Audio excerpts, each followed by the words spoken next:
Good evening. I'm going to call the May 9th, 2023 Finance Meeting to order. I am present.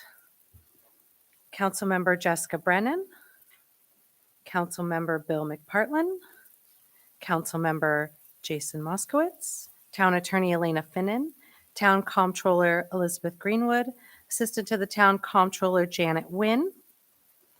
We have our Town Assessor Eric Amberger, Seth Goldstein, Chief Koshin, Diane Percy,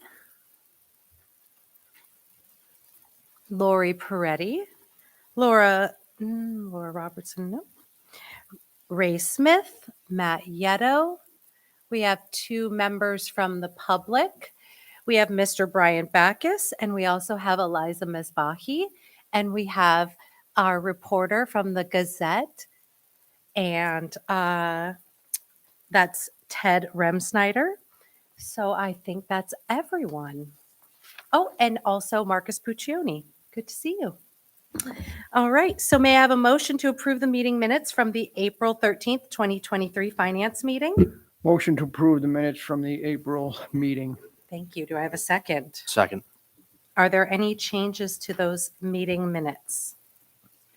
Seeing none, all those in favor, please signify by saying aye. Aye. Aye. Any opposed? Okay, those minutes are approved. Moving on to items for action. Okay, the first thing we have is a resolution authorizing the supervisor to sign documents for the town to join the FLMHIT, which is a Finger Lakes, it's a Medicare consortium. So that allows us to provide a Medicare supplemental for our retirees that are over 65. We've been working with them. It is an Aetna insurance plan. It actually significantly lowers the copays for our retirees. The Aetna plan is much more portable than the plans we currently have. And then there's a significant savings to the town as well. It'll be just over $144,000 a year. We were really happy to be able to find this. And we've been working on this for several months. So that was our first one. The second item is a resolution to approve updates to the employee handbook. These are to put us in compliance with recent changes in various labor regulations. Specifically, it'll change in section 403. The topic is breaks for nursing mothers. And I'll just read these summaries along. It expands the current policy to provide additional rights for mothers who are expressing milk. The revised labor regulation goes into effect in June of this year. In section 804, the topic is non-discrimination and harassment, including sexual harassment in the workplace. The revised the policy to comply with the recent changes made to the New York State sexual harassment regulations. This policy basically aligns with the model policy that was released by the state. In section 810, it's the Pregnant Workers Fairness Act. It's a new policy to comply with federal Pregnant Workers Fairness Act, which goes into effect in June of this year. And finally, in section 1001, organizational communications, there's an added paragraph titled required postings and notifications to comply with New York State labor law, section 201. There have been a number of updates to what we have to post and where we have to post those notices for our workforce. And we're currently working on getting all those printed out and posted in the correct locations. So, item number C. We have a resolution to permanently appoint personnel in the following positions: accountant, police officer, grounds worker, and working crew leader. These are all current staff who have completed probationary periods and have been doing a very nice job for the town, and so we would like to keep them. We did amend this agenda to add a couple of things. We've got several in a row here. We have added a resolution authorizing the supervisor to sign documents for the town to renew the natural gas purchasing contract through MEGA. This came in after the initial agenda was posted.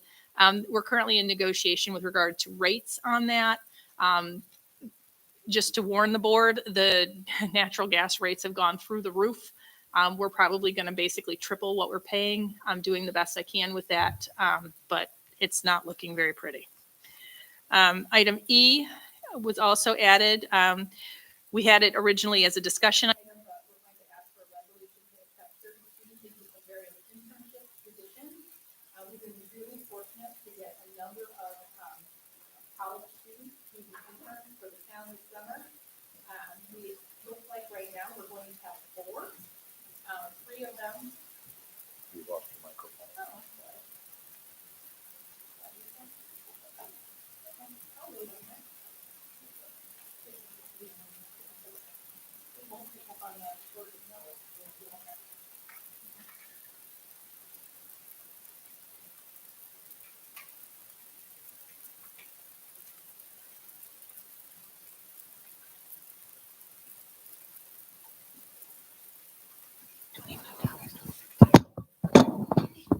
Thank you very much. All right, we're back in action.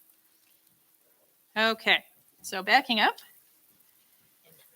Interns. So for student interns, we have 4 as of right now that we're going to be bringing in to assist various different departments across the town, college kids that are home for the summer, and we've been very fortunate to have several of them want to come work for the town.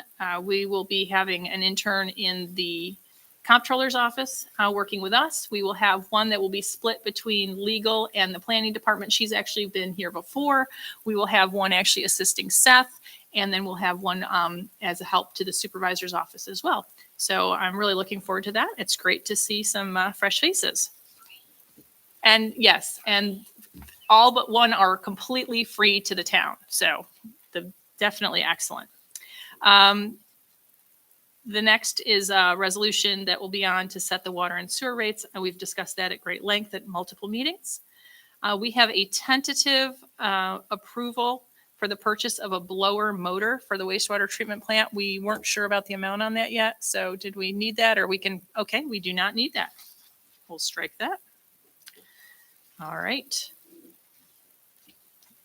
We have a discussion regarding certain budgetary modifications. We did hear from New York State Retirement. They have given us finally the go-ahead to pay for the police retirement that was updated last year by the board. So that will be reflected on the budgetary modifications this month. So you'll see that.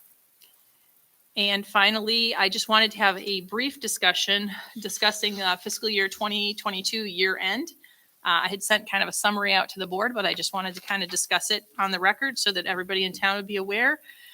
We've closed the books for 2022. Our annual update to the New York State Office of the Comptroller has been submitted. So we always submit initially before the end of April, and then once our audit is complete, which is underway right now, which is why our department looks like we are all running around, because we are.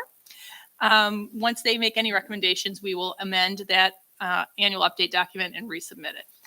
So just looking at the revenues this year, we did not meet our budgeted revenue in the general fund, sewer 6, and water.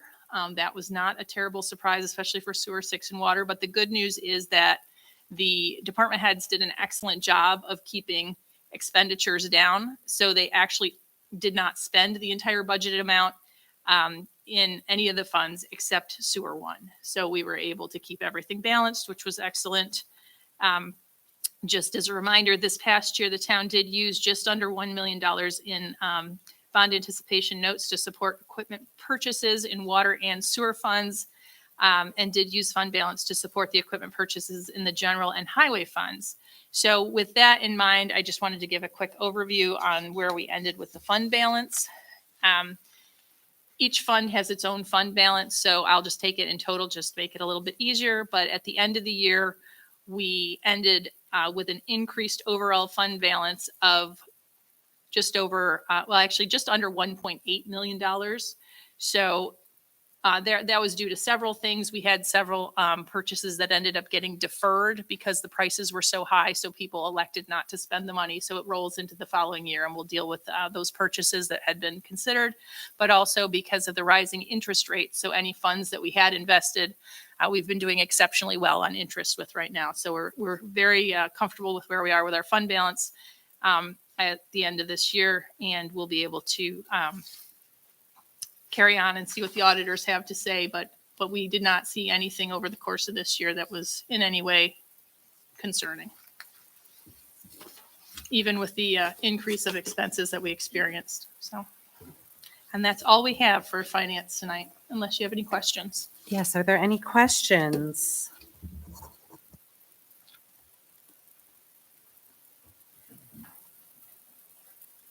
For item A, I believe you said there would be $144,000 savings.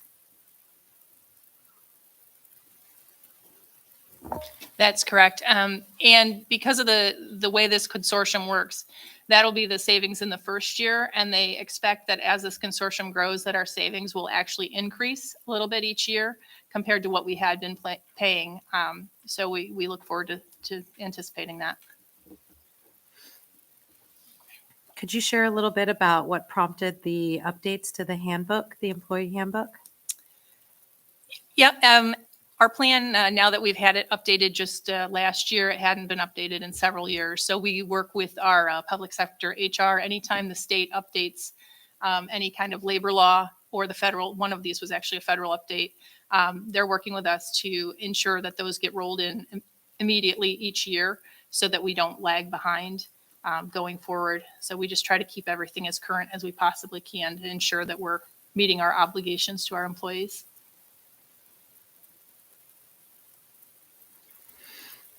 Any questions about the sewer and water rents? I know we've heard the presentation 3 times. Are there any questions from anyone? Comments or concerns? Okay.